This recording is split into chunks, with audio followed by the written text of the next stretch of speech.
Peace, y'all, and welcome back to my channel. My name is Natou, and I am so happy to have you all joining me in another episode of the Chakra Healing series. In this episode, we are going to be talking about the Sacral Chakra. So, the sacral chakra, what is the sacral chakra? The sacral chakra is the energy center that rests right above your reproductive system. So for the men, it's going to be your groin area, and for the women, it's going to be right above your womb space.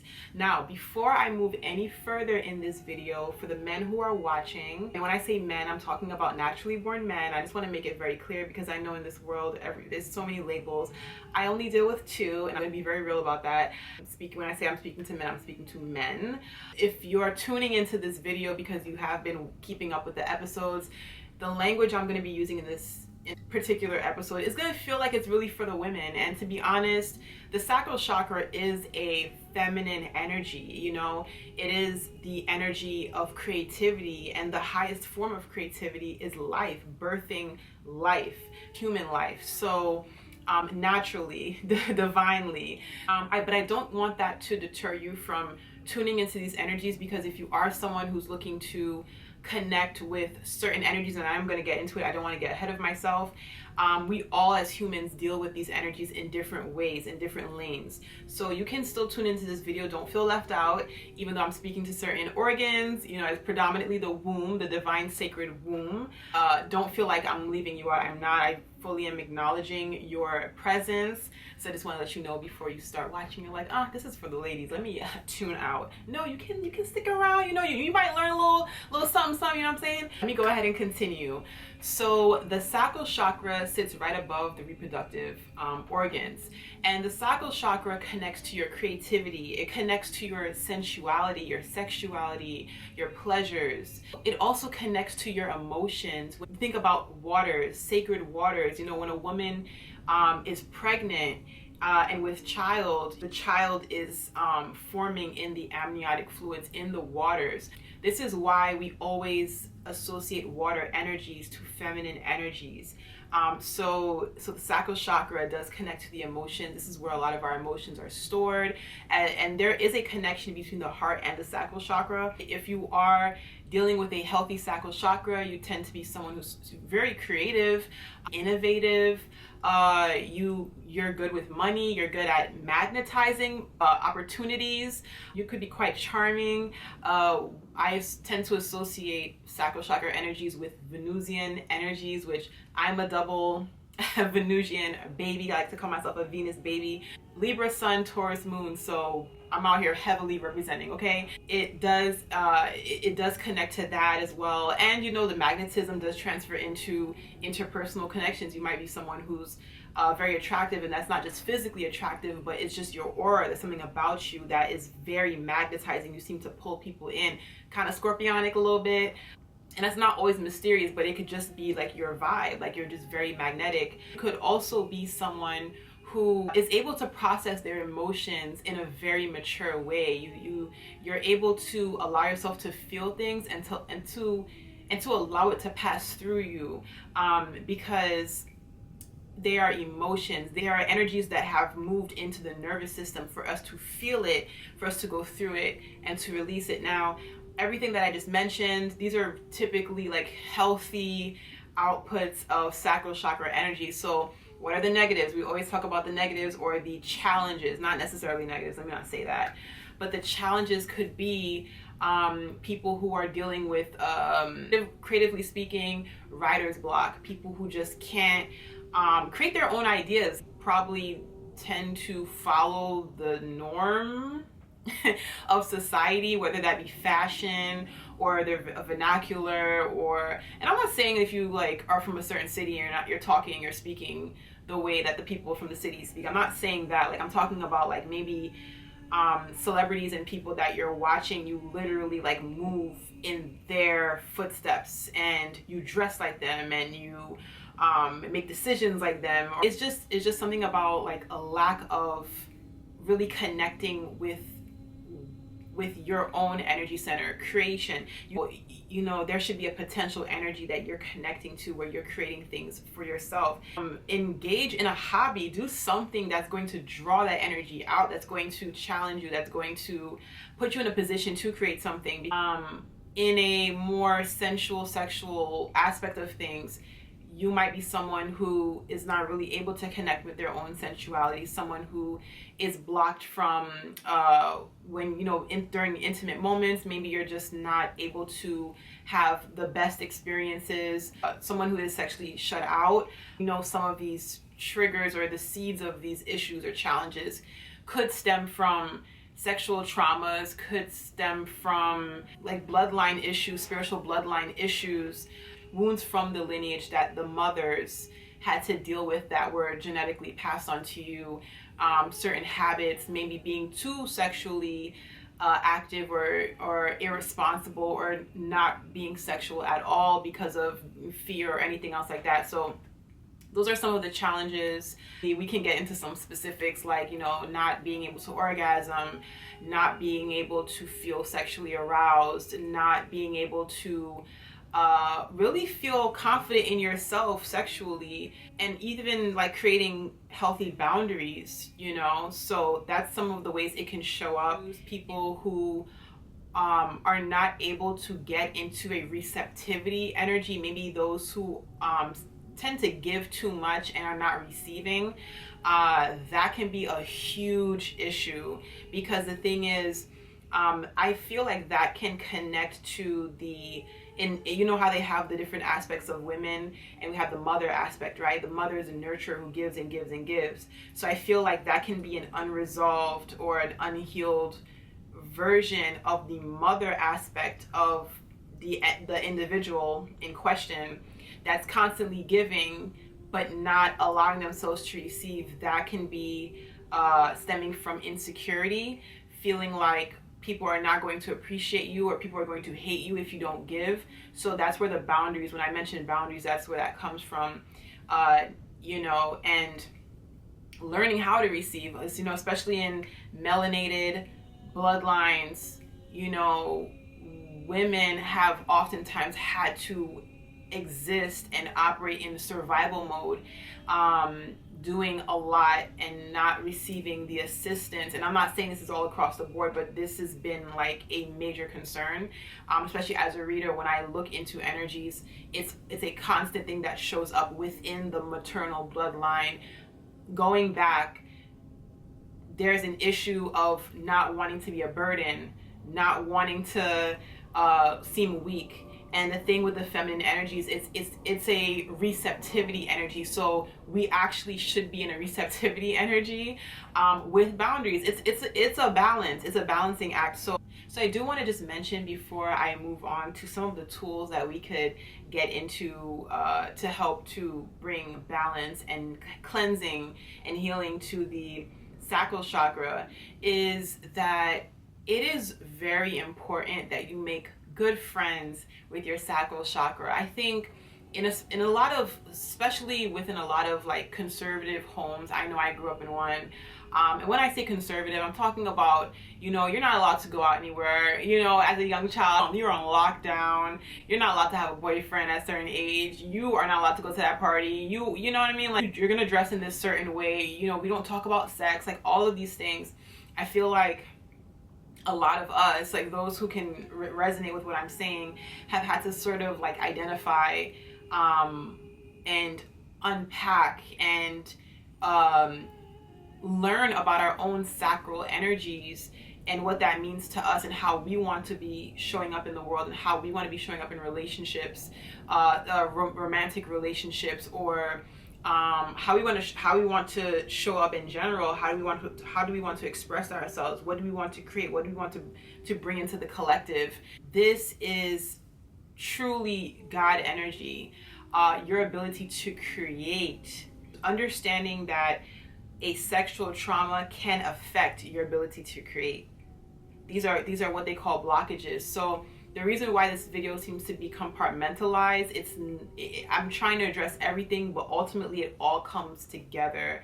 It really is important that you are addressing things. You're not pushing it to the side and saying, well, I'm not going to seek therapy, and I'm not going to do this energy healing, I'm not going to speak on it, because addressing it and clearing it out, releasing resentment, releasing insecurity, releasing all of these blockages can really help you. It's all about getting to a point of liberation where you can be accessing your divine creativity and accessing divine love. People kind of shut away the sacral chakra. Like, oh yeah, it's to deal with pleasures and things like that, but it's so much deeper than that.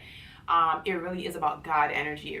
But with that said, I just want to go over some of the very quick ways in which you can help to bring healing to your sacral chakra. So let's start out with some of these crystals and stones. We do have citrine. I owe you guys a story, so I'll just keep it very, very cute and very clean and very quick. So this citrine is what they call the merchant stone, but this is also like it heavily connects to your sacral chakra. And so, yeah, you know, as it pertains to goods and services that you create, it attaches a sort of magnetism to it. So when I picked this stone up at the crystal shop, there was some pulsations taking place. That's all I'm gonna say, because this is a family channel. But I'm gonna say citrine is very, very powerful. So if you are looking to connect to more of your divine sexual essence, highly recommend working with citrine. Highly recommend working with citrine. We also have red jasper. Okay, these I kind of connect with Aset, goddess Aset, also known as Isis within the Grecian pantheon. That's what they call her, but we know her to be Aset within the ancient Kemetic spiritual system. So this is a beautiful stone, helps to connect with your creativity, helps to unblock and protect the womb space. This red energy, it's almost like a sandy red energy. We also have moonstone. We know the moon energies to connect with the womb space as well. Also be good for those who are dealing with menstrual issues, wanting to balance out the energies of the menstrual, because we know that's actually my fault. I'm not gonna blame it on the fairies this time. The woman, the womb space, with the phases of the moon as well as the phases of our cycle. So definitely work with the moonstone, cleanse it under moonlight, under a full moon. And these other stones, you can cleanse them in sunlight. We also have some waist beads here. Okay, waist beads are great ways to connect, great ways to balance out your womb space and bring more goddess energy to your aura. You can work with different colors for different intentions. These white ones came from my Goddess Awakening event from last year. It's all tangled up from last summer. These were blessed under the Lionsgate portal. Powerful energies. We also have cowrie shell. As you can see, it's shaped as a vagina. This is great for when you're looking to connect with your money, and just empowering your sacred space. Some additional tools here. We have some yoni eggs. This is rose quartz. This is obsidian. Obsidian is really good for cleansing energy cords, old energy cords, people, old relationships. You're looking to cut cords with romantic sexual relationships.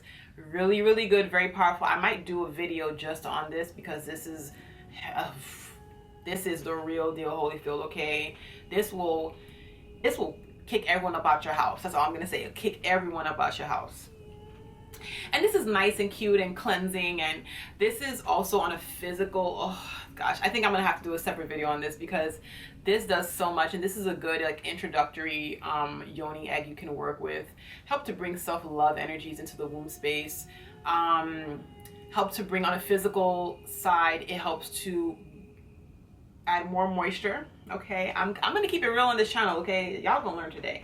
Okay, herbs you can work with. You can work with mugwort. You can work with honeybush, South African honeybush. You can work with jasmine. You can work with hibiscus. You can work with roses, y'all. Rose energy is so powerful for the womb space. You can work with rosemary. Rosemary can be very protective. It can help to eliminate evil eye energy. So that's pretty much it. There's so many tools that can help to bring healing and cleansing to the sacral chakra. And if there's anything extra, I'll definitely include it in the video via text. And with that said, y'all, I'm gonna go ahead and start with this divine sacral chakra healing. You all know the drill. Make sure your environment is clear and quiet.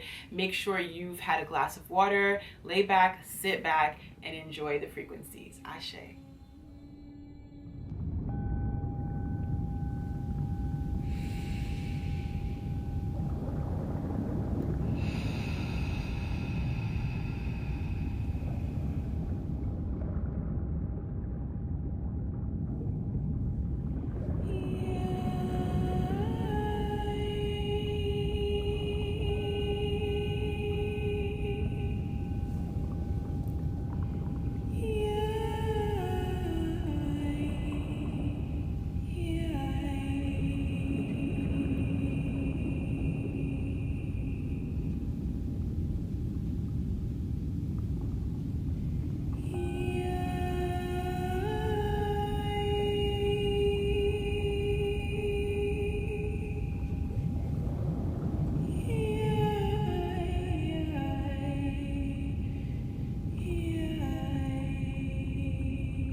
that was an incredibly, whew, okay, the energies were quite strong. I just want to say first, before I even get into what came through, I just want to preface, and I didn't mention this. So today is Sunday, and you know, this is the day I'm doing the Sacral Chakra episode. My cycle came today, and it's not meant to come today. It was meant to come in a couple of days. Definitely is early, unprovoked. Just want to make it very clear. So it's just so aligned. Everything going on here is so freaking aligned. I want to say what came through. So there was a lot of lioness energy, a lot of wounded healer energy. So please, when you're if you were feeling emotional, or if there was any heaviness or cramping or anything taking place, this energy coming through really came in to assist in bringing healing and liberation vibes to this specific energy center. There's also an addressing of the inner child. Dolphin did come through in a very playful manner, reminding us to calm down, reminding our inner child to calm down and to reconnect with the pleasures of life, thereby allowing us as adults to connect with real, genuine, sacred pleasure. That energy was definitely felt. You know, as you can tell from the frequencies, it is a submerging feeling. You can hear yourself being underwater on the track, as well as you can hear faint whale sounds in the background if you were able to catch that. So I am going to be putting out an extended version of this. As you know, some of the extended versions were released in the last week. The message, the affirmation that came through is shine your light. Shine your light. Shine whatever that light might be. What is coming from the essence of your soul. Yes, shine your light could be connected to the solar plexus, but also through the sacral chakra. How can people feel you? What is tangible? What can be seen? What can be felt? What can be heard from you? Where people can see you in your genuine light, and for you to be confident in that and radiate in that. So address your insecurities. It's really time to start living life, and maintaining and balancing your sacral chakra is a very important key in doing that. I'm grateful that I was able to do this, and I'm happy that you were able to join me for this, doing this for yourself, really. And please leave your feedback. How are you feeling during this session? How did this video make you feel in general? Leave a comment below, like, share, and I'll see y'all in the last episode of this series. I cannot believe it. The root chakra, the divine root chakra. So I'll see you guys next weekend for that. Have a beautiful start to your week. Take care of yourself and pour into yourself. Until next time.